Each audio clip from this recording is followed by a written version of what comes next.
नरेंद्र मोदी देश के प्रधानमंत्री जब से बने हैं तभी से उनके चाहने वालों की संख्या में लगातार इजाफा होता जा रहा है।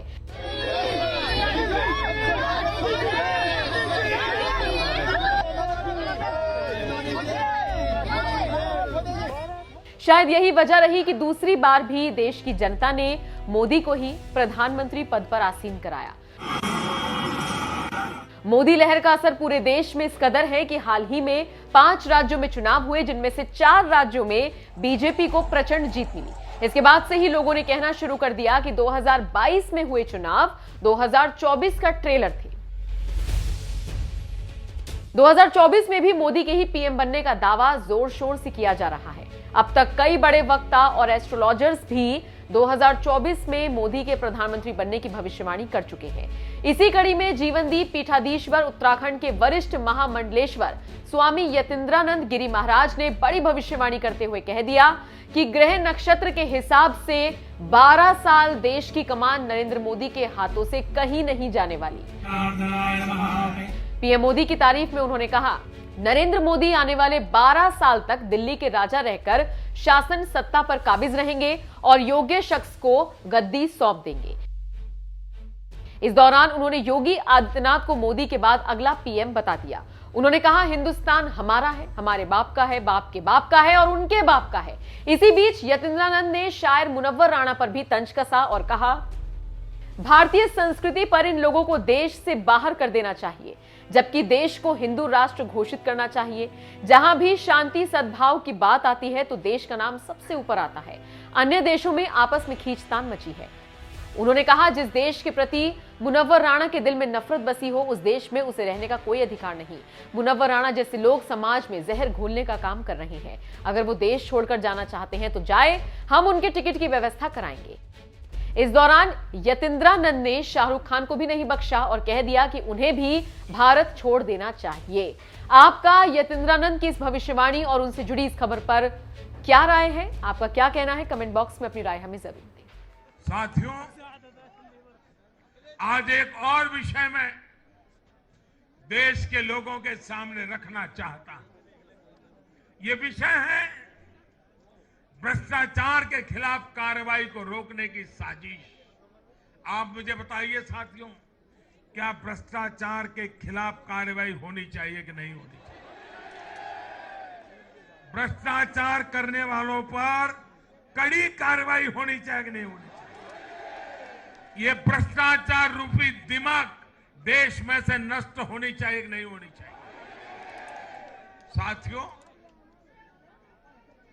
हमारे देश में भ्रष्टाचार के खिलाफ लोगों में, भ्रष्टाचारियों के खिलाफ ऐसे लोगों के प्रति एक भयंकर नफरत का भाव रहता है। देश की गाढ़ी कमाई को लूटकर अपनी तिजोरी भरने की ये प्रवृत्ति कुछ लोगों की पहचान के साथ जुड़ गई है। भारतीय जनता पार्टी 2014 में एक ईमानदार सरकार का वायदा करके चुनाव जीती थी और हमारी ईमानदारी को देखकर 2019 में जनता ने हमें और ज्यादा आशीर्वाद दिया।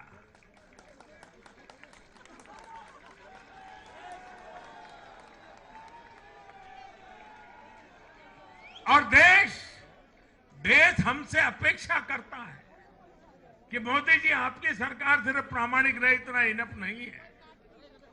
आप ही हैं, आप ही की सरकार है जो भ्रष्टाचारियों को सजा कर सकती है, उन पर कठोर से कठोर कार्रवाई कर सकती है।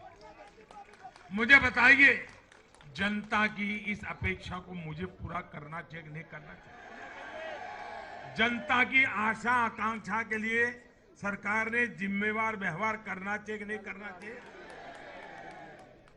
लेकिन आज हम देख रहे हैं, जो निष्पक्ष संस्थाएं, जो पूरी तरह इंडिपेंडेंट है, वे अगर भ्रष्टाचार के खिलाफ कार्रवाई करते हैं तो ये लोग और उनका पूरा इकोसिस्टम अब भ्रष्टाचारियों की रक्षा करने के लिए उन संस्थाओं को बदनाम करने के लिए मैदान में आ गए हैं।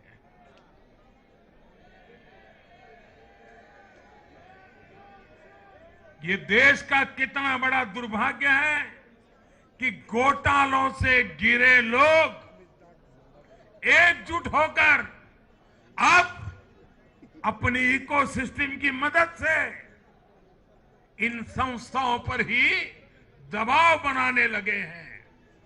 जांच एजेंसियों को रोकने के लिए ये लोग अपने इकोसिस्टम के साथ मिलकर नए नए तरीके खोजते हैं।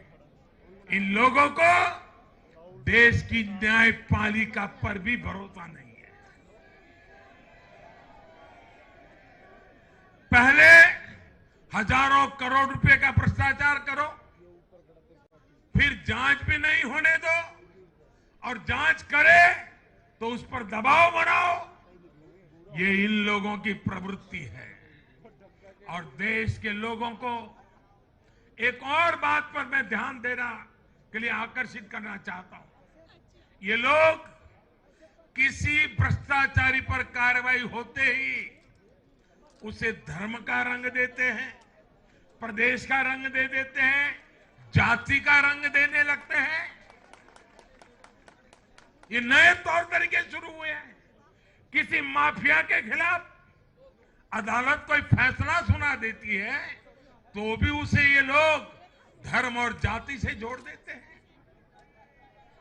ऐसे में भारत के मैं सभी संप्रदायों से आग्रह करता हूं, मैं सभी जाति पे गर्व करने वाले ईमानदार लोगों से आग्रह करना चाहता हूं।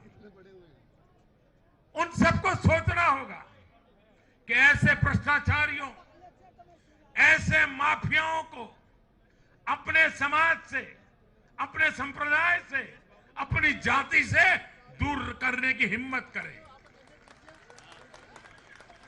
इससे समाज भी मजबूत होगा, संप्रदाय भी मजबूत होगा और हर व्यक्ति का भला होगा। और यूपी में हमारी विजय का एक कारण यह भी है कि वहां के लोगों ने कई दशकों से ऐसी राजनीति का बहुत नुकसान सहा है। मैं बनारस का सांसद होने के नाते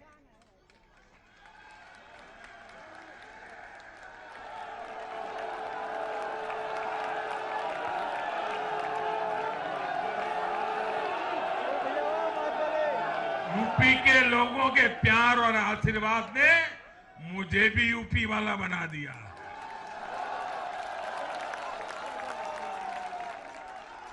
मैं बनारस का सांसद होने के नाते मेरे अनुभव से कह सकता हूं, यूपी के लोग ये बात समझ चुके हैं कि जाति को बदनाम करने वालों से, संप्रदाय को बदनाम करने वालों से अब दूर रहना है और राज्य के विकास को ही सर्वोच्च प्राथमिकता देनी है।